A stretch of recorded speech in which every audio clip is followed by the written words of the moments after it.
And I understand Kimberly Guilfoyle is with Rita. Rita, what's going on? Yes, I am the lucky one here. We are, of course, in the heart of Milwaukee at the Republican National Convention. And I have with me here one of the superstars of this convention and, of course, of the Republican Party.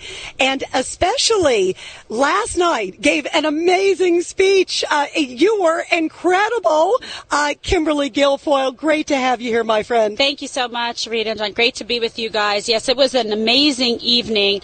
Really enjoyed it. I think we are just like hitting just our stride in terms of as a party and being inclusive and unity and the incredible Gold Star families. We had an amazing moment from Kai Trump, the granddaughter of President Trump, who asked to speak and talk about her grandfather and address the country, which was incredible, just 17 years old. And to be that composed and be able to take, a major stage like that was just amazing to see. And Don Jr., great speech. And, of course, J.D. Vance as well. So it was a really exciting, electric night. I'm really looking forward to this evening.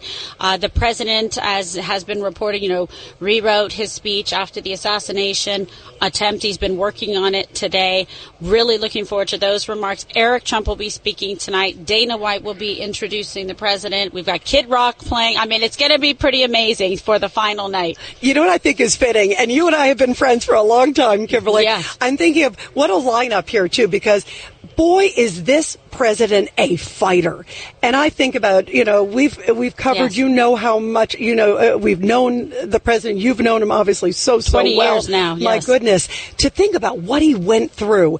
And I thought it was kind of, very much epitomizing it by starting with Dana White, who's head, of course, of the right. UFC. That's a fighter. He epitomizes fight and tough. And that's what this president showed time and time again. But boy, did he ever show it on Saturday. He certainly did. And, his first thought, even after, being shot, and probably not even knowing, exactly what his condition is because you're in shock and the adrenaline is going, was to stand up and let the country know, let the people know that we're at that rally, that he was okay. His first thought was not about himself, but to actually reassure those that were watching and seeing this unfold alive on the television. I remember, seeing it. I was watching the rally. Don and I were supposed to go to Pennsylvania. Our plans changed at the last minute, and I was just watching this happen. I was, following the rally on television in my office, and then I had to very sadly, unfortunately, call Don, who was out on a little daddy-daughter, fishing thing with, his daughter Kai, who spoke and addressed the country. And I had to let him know that his father had been shot, and it was about 90 minutes before,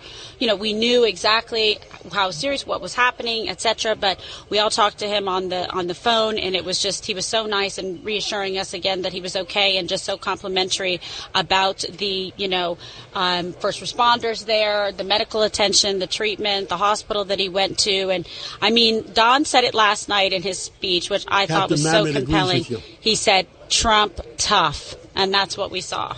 How has it been for the family, Kimberly Guilfoyle? I mean, the whole country's been watching. I had tears in my eyes when I saw what happened. I can't imagine. Give us sort of a sense of just how difficult it has been and also how inspiring I'll say even the last few days to see him in the hall, too. And can you imagine after an assassination attempt? And what really upset me is that the media was so reluctant to even actually call it what it was. They said, Trump's been grazed by a bullet. I'm like, what are you talking about? That's grazed by a bullet, right. It was clearly an assassination attempt. Like, why are you people so dishonest? And just the way he handled himself, the composure, the focus, and the strength. He's in wonderful spirits. He's really been enjoying the convention. He's just, he's remarkable. There's just nobody quite like him. And Don even said, wow, I knew my dad, was tough, but he told him, he's like, wow, you're a badass. Like, that is pretty incredible. But isn't that what you want in a president, a commander-in-chief that shows incredible strength in the toughest of times, in that moment where literally his life was almost taken, and he stood up to reassure the people and put that iconic, fist up to show he's a fighter and said, fight, fight, fight. That's not Joe Biden.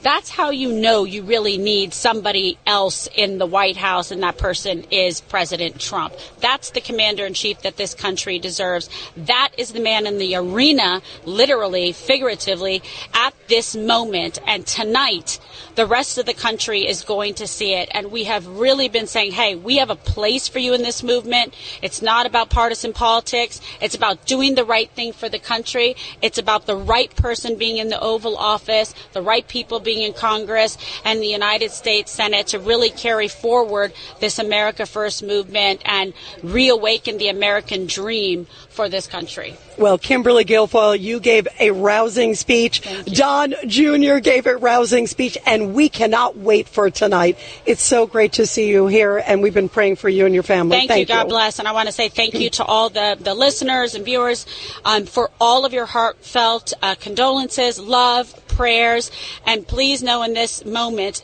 God protected President Trump. He has a larger, greater plan for him, and let's all keep the prayers going to help put him in the path directly to the White House, and with God, we can do it. Absolutely. Our prayers are with you, my friend. John, back to you in New York. Wow.